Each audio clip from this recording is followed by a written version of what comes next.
stock of the day gets the thumbs up from my expert guests. We picked Lendlease because it's returned to profit, saying that FY26 will be a transition year. That's a quote. The group has reported $225 million in stat profit after tax over the year, thanks to its simplification of the business. So really retreating from a lot of its overseas exposures. Revenue was lower by 17% to $7.75 billion. Shareholders will see a final distribution of 17 cents per security, bringing the total dividend to 23 cents.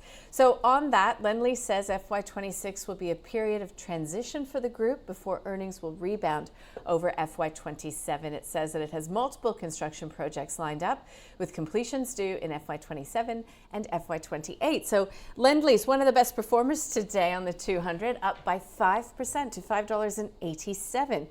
Zach, after such a long time, is this finally a new day for Lendlease? Yeah, look, we still be a neutral on this.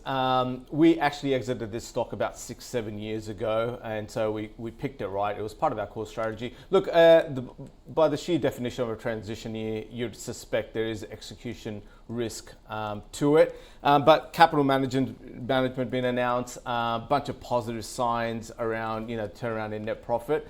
But yeah, we're happy to still sit on this on the sidelines, given that even next year, you still expect gearing to reduce. And so if all that starts to line up, you will start to see this stock to trickle higher. But it is a competitive space. I mean, even within the construction projects, expected to be delivered FY27, 28. The reason why we got out of it is because we're always concerned about cost overruns, the thin margins. We've had some experience there. I don't think that necessarily has gone away, but the tilt away to investments and whatnot is a positive one. So neutral, happy to watch it, but not one that would jump into right now. Yeah, David, curious to get your thoughts on that because is there any rush to get into Lendlease at this time, or do you want to see more of those wins on the board? Yeah, I don't think there is really a rush, Nadine. I think it is positive that we are seeing some positive signs coming from Lendlease, and it does feel like it's almost the first positive news that we've had for 5 years or so.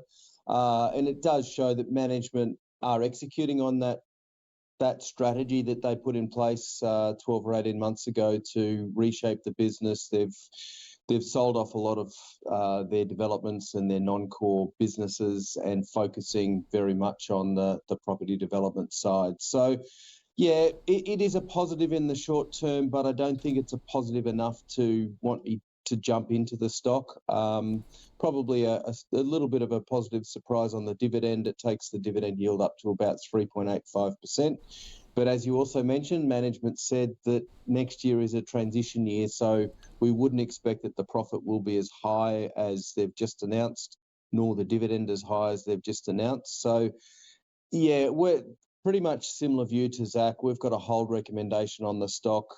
They're trading pretty much at our target price at the moment, or our fair value of $5.85. The stock's currently trading exactly at that at the moment. So I'd be willing to hold it if you've got it in your portfolio and be excited by the fact that you've finally got some positive news out of Lendlease. But yeah, I wouldn't be jumping in and buying it at this point. All right, so that is a watch and wait from both of my guests for the stock of the day being Lendlease.